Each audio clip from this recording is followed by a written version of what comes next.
Talvez vocês não tenham ouvido falar dele pelo nome, mas Henrique de Coimbra, o Frei Henrique de Coimbra, foi o homem que rezou a primeira missa no Brasil.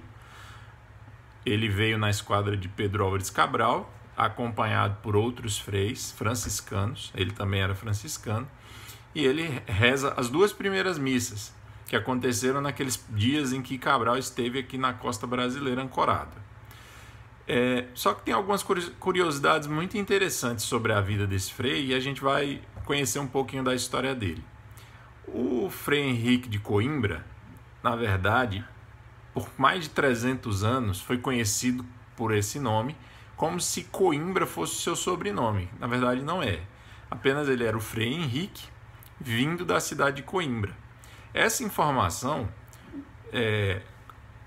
a informação correta de qual era o nome dele, esteve perdida por mais de 3 séculos nos arquivos lá em Portugal e foi descoberta em 1866 por um pesquisador, não me lembro quem, mas a verdade é que o nome dele é Frei Henrique Soares. E a gente sabe disso porque um cronista chamado Gaspar de Lemos, que numa obra chamada, deixa eu conferir aqui, Lendas da Índia, escreveu, fez um relato da partida da esquadra de Pedro Álvares Cabral e disse que, como prelado, como líder dos outros freis, como superior dos outros freis, foi escolhido por Dom Manuel, o rei de Portugal na época, o Frei Henrique Soares, que, graças a Pero Vaz de Caminha, ficou conhecido como Frei Henrique de Coimbra.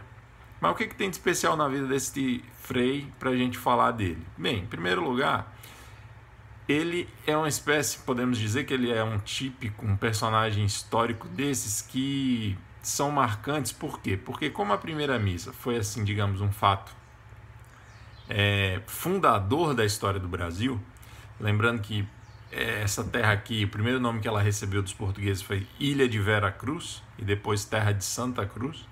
Então, o Frei acabou sendo o protagonista de um acontecimento histórico que marca a nossa história e a de Portugal. E é uma espécie de elo de ligação entre a história de Portugal e do Brasil, essa primeira missa. E ele foi o que rezou essa primeira missa. Mas vamos falar um pouco da vida dele. Ele, antes de ser frei, ele era magistrado do STF, vamos chamar assim, entre aspas, do STF português da época. O nome do tribunal era aqui, ele era desembargador da Casa de Suplicação de Lisboa. Então, assim, ele não era qualquer um, tá? E ele, digamos assim, ele era bem quisto pelo rei Dom Manuel. De forma que quando ele abandona a magistratura e vai bater na porta de um convento franciscano para se tornar frei, ele cresceu na admiração de muitas pessoas por ter tido coragem de fazer isso. Lembrando que os franciscanos são uma ordem mendicante. E, além disso, ele não perdeu, digamos assim, a influência ou o acesso que ele tinha na corte. De maneira que é por isso que Dom Manuel vai escolhê-lo para ser o prelado, o líder dos freis, na esquadra de Pedro Álvares Cabral. Lembrem-se que a esquadra de Pedro Álvares Cabral é a primeira esquadra portuguesa que vai para as Índias depois de Vasco da Gama ter descoberto definitivamente o caminho. Depois a gente vai falar de tudo isso, tá? Mas eu quero dizer que é uma esquadra muito importante. E o Frei Henrique Soares, ou Henrique de Coimbra, foi escolhido para essa missão. Acontece o seguinte: depois da partida, né, ele reza as missas, então Cabral manda um dos navios voltarem para Portugal para dar notícia ao rei, e o resto da frota, outros 12 navios, vão partir para a Índia. Eles partem para a Índia, no caminho, passando perto do Cabo da Boa Esperança, no sul da África, na ponta sul da África, eles têm um contratempo com uma tempestade, alguns navios naufragam, e os que conseguem sobreviver vão bater na África, num lugar chamado Melinde, tá certo? Num porto chamado Melinde. Ali o Frei Henrique começa a pregar para as pessoas ali, mas ele não é bem visto, ele atrai o ódio das pessoas ali naquela região. Não tenho certeza, talvez porque se fosse uma região de muçulmanos, não sei. Enfim, o que importa é que ardilosamente é planejado um assassinato contra ele, né? Um atentado para tirar a vida do Frei Henrique de Coimbra. Mas Cabral descobre os planos e consegue interferir e ele não é assassinado. Eles passam algum tempo ali, algumas semanas ali, se reorganizando para seguir para as Índias. Depois disso eles partem para as Índias e é numa ilha, perto da Índia, uma ilha chamada Anchediva, que ele vai voltar a atuar e vai pregar para os habitantes da região e vai conseguir batizar 23 pagãos. Depois do batismo desses 23 pagãos, ele segue em viagem e vão parar em Calicut, que era o destino final, o objetivo final de Pedro Álvares Cabral. Chegando lá em Calicut, vai acontecer várias coisas interessantes relacionadas à vida do Frei. Por exemplo, ele consegue converter muitas pessoas, consegue converter uma espécie de líder religioso e graças a essa conversão ele consegue atrair, esse líder religioso atrai outras pessoas.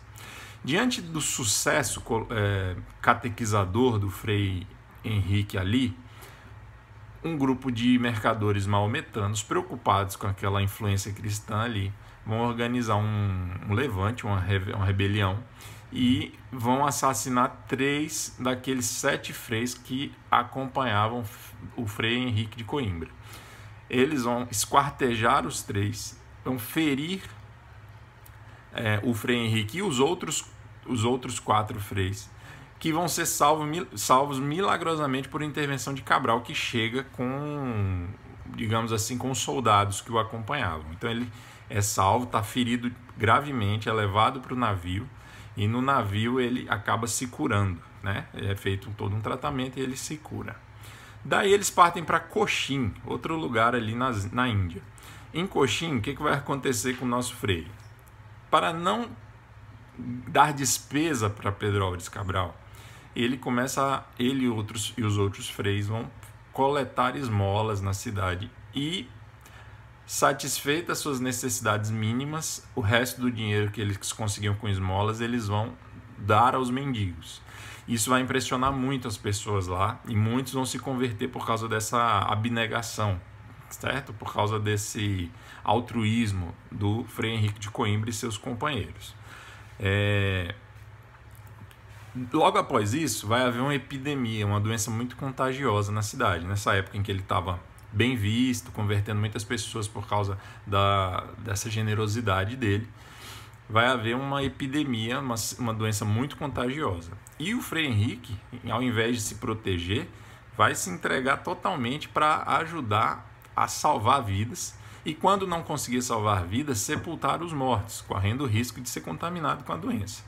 Então, aí que o cristianismo se espalha ainda mais, com mais força naquela região.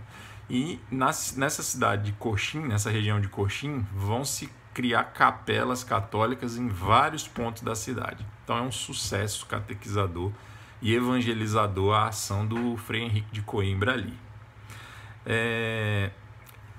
Pedro Álvares Cabral, então, resolve, depois de muitos meses que ele estava ali, voltar para Portugal, para Lisboa, e o Frei Henrique o acompanha para conseguir do rei recursos para conseguir prosperar ainda mais a obra missionária na Índia.